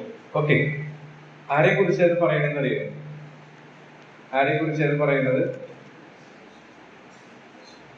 യേശു കർത്താവിനെ കുറിച്ചാണ് അത് പറയുന്നത്. യേശു കർത്താവിനെ കുറിച്ചാണ്. എത്ര വയസ്സുണ്ട് യേശുവിന് അറിയാമോ? എത്ര വയസ്സുണ്ടെന്ന് അറിയോ? 12 വയസ്സ്. തൊട്ട് മുകളിലുള്ള വാക്ക് സംശയമുള്ളവർക്ക് വായിച്ചാൽ മതി. 12 വയസ്സുള്ള യേശു. എന്താ അവൻ ചെയ്തത്? 47-ാം വാക്യത്തിൽ ഈ വേഗത്തിൽ പറയാം. ഈ ന്യായപ്രമാണം അരച്ച് കലക്കി കുടിച്ച 39 പുസ്തകം ഇത് അരച്ച് കലക്കി കുടി, നമ്മുടെ ഭാഷയിൽ പറഞ്ഞാൽ 10-15 PhD ഉള്ള ആൾക്കാരാണെന്ന് വേണമെങ്കിൽ പറയാം. അങ്ങനെയുള്ള ആളുകളുടെ മുമ്പിൽ അവൻ സംസാരിച്ചപ്പോ അവർക്ക് ലഭിക്കാത്ത ഉത്തരങ്ങളൊക്കെയാണ് അവനിൽ നിന്ന് പുറപ്പെടുന്നത്. കേവലം 12 വയസ്സുള്ളൂട്ടോ. അതിലവർക്ക് വിസ്മയം. എന്താ നമുക്ക് അതിൽ നിന്ന് പഠിക്കാനുള്ള പാഠം? ഇത് കേവലം ഒരു ചരിത്ര സംഭവം എഴുതി പോവുകയാണ്. ദൈവജനം നിങ്ങൾക്ക് ധ്യാനിക്കുന്നവരാണെന്ന് ഞാൻ വിശ്വസിക്കുന്നു. ഇതൊരു ചരിത്രമാണെന്ന് മനസ്സിലാക്കി നമ്മൾ മുന്നോട്ട് പോവാണോ? എന്താ അതിൽ നിന്ന് പഠിക്കാനുള്ളത്? 12 വയസ്സ്. അപ്പൊ നമ്മൾ കർത്താവിനെ കുറിച്ച് വായിക്കുന്ന ഒരു പതിവുണ്ട്. അവൻ പതിവ് പോലെ സിനഗോഗിൽ പോവായിരുന്നു, അല്ലെ? പതിവ്. അപ്പൊ ഈ 12 വയസ്സ് വരെ കർത്താവ് എന്താ ചെയ്തത്? നമ്മുടെ ഭാഷയിൽ നിന്ന് പറഞ്ഞ് ചിന്തിച്ചു നോക്കാമോ? ഏകദേശം കഴിയാനായി, ഞാൻ വേഗം നിർത്താം. എന്താ ചെയ്യുന്നുണ്ടാവുക കർത്താവ്? അവന് തന്നെ സിനഗോഗിൽ പോകാനുള്ള, ദേവാലയത്തിൽ പോകാനുള്ള പ്രായമായപ്പോൾ അപ്പൊ എന്തായിരിക്കും കർത്താവ് ചെയ്യുന്നുണ്ടാവുക? ദേവാലയത്തിലേക്ക് ചെല്ലുന്നു. അവിടെ റബ്ബി ദൈവവചനം പറയും. കാരണം നമ്മൾ ഇന്നത്തെ പോലെ നമ്മുടെ വീടുകളിലുള്ള ബൈബിൾ പോലെ അവന് ബൈബിൾ ഉണ്ടായിരുന്നോ? ഇല്ല. ആ 1-ാം നൂറ്റാണ്ടിൽ നമുക്ക് ഇന്ന് എത്ര ബൈബിളാണ്? എനിക്ക് തന്നെ Swindoll study Bible, MacArthur study Bible, Ryrie study, ഒരു ലോഡ് ബൈബിളുകൾ നമ്മുടെ വീട്ടിൽ അവൈലബിൾ ആണ്. പക്ഷെ കർത്താവിന്റെ കാലത്ത് ഒരു ബൈബിള്, കർത്താവിന്റെ ദരിദ്ര കുടുംബമായിരുന്നു, ആശാരി കുടുംബമായിരുന്നു. അപ്പൊ എന്തായാലും ഉണ്ടാവില്ല. അപ്പൊ ബൈബിളില്ല. പിന്നെ എങ്ങനെ കർത്താവ് ഈ PhD-ക്കാരെ തോൽപ്പിച്ചത്? നമുക്ക് ഭാവനയിൽ അത് കാണാനായിട്ട് സാധിക്കും. കർത്താവ് ഓരോ ആഴ്ചയിലും നമ്മൾ ഇന്നത്തെ പോലെ ഹോളിലേക്ക് വരും. ആ ശബദ ദിവസത്തില് അല്ലെങ്കിൽ ആ സിനഗോഗിൽ അവർ കൂടുന്ന ദിവസത്തിൽ കേൾക്കുന്ന കാര്യങ്ങൾ അവൻ ഉള്ളിൽ സംഗ്രഹിക്കും. അവന്റെ ചിന്താ വിഷയം അത് തന്നെയാണ്. കാരണം സ്വന്തം ഇഷ്ടമല്ല, അയച്ചവന്റെ ഇഷ്ടമാണ് ചെയ്യണത്. ദിനംതോറും ക്രൂശെടുത്താണ് കർത്താവ് ജീവിക്കുന്നത്. അപ്പൊ കർത്താവ് ആ കേട്ട വചനം സംഗ്രഹിച്ച് 12 വർഷം പിന്നിട്ടു. അപ്പൊ അതില് അവന് ഗ്രഹിക്കാനുള്ള പ്രായം നമുക്കൊരു 4 വയസ്സാന്ന് വിചാരിക്കാം. 4 വയസ്സ് തൊട്ടിട്ട് 12 വയസ്സ്, 8-4-12, 8 വർഷക്കാലം ഓരോ ദിവസവും ദൈവാലയത്തിൽ നിന്ന് കിട്ടുന്ന വാചനം, നമ്മളെ പോലെ ബൈബിളൊന്നും ഇല്ലല്ലോ, അപ്പൊ കിട്ടുന്ന വാചനം അവൻ കേട്ടു സംഗ്രഹിച്ചു. അങ്ങനെ അവൻ ദൈവവചനത്താൽ നിറഞ്ഞു. 12 വയസ്സായപ്പോൾ ആ ഒരു അവസരം, ആ അവസരം അവൻ ശരിക്ക് ഉപയോഗിച്ചു. PhD വരെ അവൻ അതിശയിപ്പിച്ചു എന്നാണ്. അപ്പൊ ഇതിൽ നിന്ന് പാടും കർത്താവ് സൂപ്പറാട്ട എന്ന് മാർക്കിട്ട് പോവാണോ? അല്ല, ഇതിൽ നിന്ന് പാടെന്താ? ഞാൻ പറഞ്ഞു, ഈ കാര്യങ്ങൾ പഠിച്ചപ്പോഴാണ് ഞാൻ എന്റെ കുറവ് മനസ്സിലാക്കി പ്രാക്ടീസ് ചെയ്യാൻ ഒരു എക്സസൈസ് എക്സ്ട്രാ ഈ വർഷം തീരുമാനിച്ചത്. മനഃപൂർവ്വം കേൾക്കുമ്പോൾ മറക്കാണ്. അപ്പൊ ഞാൻ കുട്ടികളെ പഠിപ്പിക്കും, എഴുതി പഠിക്കണം എന്നൊക്കെ പറയുന്ന പോലെ ഞാൻ എഴുതി പഠിക്കാൻ തീരുമാനിച്ചു. അപ്പൊ ദൈവവചനം എങ്ങനെ എഴുതി പഠിക്കുന്നു അത് നമ്മളായി, അപ്പൊ ഒന്നുകൂടെ മനസ്സിൽ തങ്ങി നിൽക്കുന്നു. അത്രയേ ഉള്ളൂ അതിന്റെ ഉദ്ദേശം. അപ്പൊ അങ്ങനെ കർത്താവിന്റെ ആ മാതൃക, ആ നല്ല കാഴ്ചയോട് ഞാൻ നിങ്ങളൊന്ന് പാലിക്കാൻ ശ്രമിച്ചാൽ ദൈവവചനത്താൽ നിറഞ്ഞ് ഈ യൂദയെ പോലെ ജീവിക്കാനായിട്ട് സാധിക്കും. അതിനായിട്ട് ദൈവത്തിന്റെ ആത്മാവ് നമ്മെ സഹായിക്കും. ഒരു കാര്യം കൂടെ ഉണ്ട്, തിരിച്ചറിവുള്ളവനായിരുന്നു യൂദ എന്ന് പറയുന്നത്. തിരിച്ചറിവ് എങ്ങനെ മനസ്സിലാക്കാം? 1-ാം വാക്യത്തിൽ തന്നെയുണ്ട്. എങ്ങനെയാണ് ഈ സത്യം മനസ്സിലാക്കാനായിട്ട് സാധിക്കും? തിരിച്ചറിവുള്ളത് നമുക്ക് വേണ്ട ഒരു പ്രധാനപ്പെട്ട ഒരു ഗുണഗണമാണ്. 1-ാം വാക്യത്തിൽ നിന്ന് തന്നെ ആ സത്യം നിങ്ങൾ കണ്ടെത്താൻ സാധിക്കുമോ? യേശുക്രിസ്തുവിന്റെ ദാസനും യാക്കോബിന്റെ സഹോദരനുമായ യൂദ.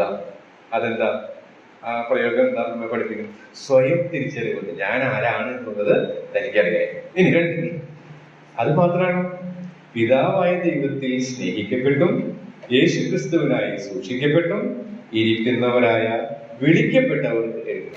താൻ ആരോടാണ് സംസാരിക്കുന്നത് എന്നുള്ള തിരിച്ചറിവും അവ ശരിയായ അതാണ് നമുക്ക് അതിൽ നിന്ന് പഠിക്കാനായിട്ട് സാധിക്കുന്നത്. അപ്പൊ 1-ാം വാക്യത്തിൽ നിന്ന് തന്നെ പഠിക്കാൻ സാധിക്കുന്ന മറ്റൊരു കാര്യമാണ് തിരിച്ചറിവ്. നാം ശുശ്രൂഷിക്കുന്നവരെയും നമ്മെ തന്നെയും കുറിച്ച് ശരിയായ തിരിച്ചറിവ് ഉണ്ടായിരിക്കണം. എന്ത് കൃപാവരമാണ് കർത്താവ് എനിക്ക് തന്നിരിക്കുന്നത്! ഞാൻ അത് ശരിക്കും എന്നെ ഉൾപ്പെടുത്തിയിരിക്കുന്ന ദൈവസഭയിൽ ഉപയോഗിക്കുന്നുണ്ടോ? കർത്താവ് ഉദ്ദേശിക്കുന്ന രീതിയിൽ തന്നെ ഞാനത് ചെയ്യുന്നുണ്ടോ? അതൊക്കെ ഒരു ശരിയായ നമ്മെ കുറിച്ചുള്ള ഒരു തിരിച്ചറിവ് ഉണ്ടായിരിക്കണം. ഓക്കെ, ഒടുവിലായിട്ട് ഒരു കാര്യം കൂടെ നമുക്ക് അവിടെ പഠിക്കാനായിട്ട് സാധിക്കും. അത് 3-ാമത്തെ വാക്യത്തിലാണ്. അത് ഞാൻ വേഗം പറഞ്ഞു പോകാം. പ്രിയമുള്ളവരെ, നമുക്ക് പൊതുവെയുള്ള രക്ഷയെ കുറിച്ച് നിങ്ങൾക്ക് എഴുതുവാൻ സകല പ്രയത്നവും ചെയ്യുകയിൽ വിശുദ്ധന്മാർക്ക് ഒരിക്കലായിട്ട് പരമേൽപ്പിച്ചിരിക്കുന്ന വിശ്വാസത്തിന് വേണ്ടി പോരാടേണ്ടതിനെ പ്രബോധിച്ചെഴുതുവാൻ ആവശ്യമെന്ന് എനിക്ക് തോന്നുന്നു. അപ്പോ തന്റെ ഇൻട്രസ്റ്റ് എന്ന് പറയുന്നത്, ഇപ്പൊ ഞാൻ പറഞ്ഞു എനിക്ക് ഇൻട്രസ്റ്റ് പ്രാക്ടിക്കൽ ക്രിസ്ത്യൻ ലൈഫിനെ കുറിച്ച് എത്ര പ്രസംഗം എനിക്ക് ഇഷ്ടമാണ്.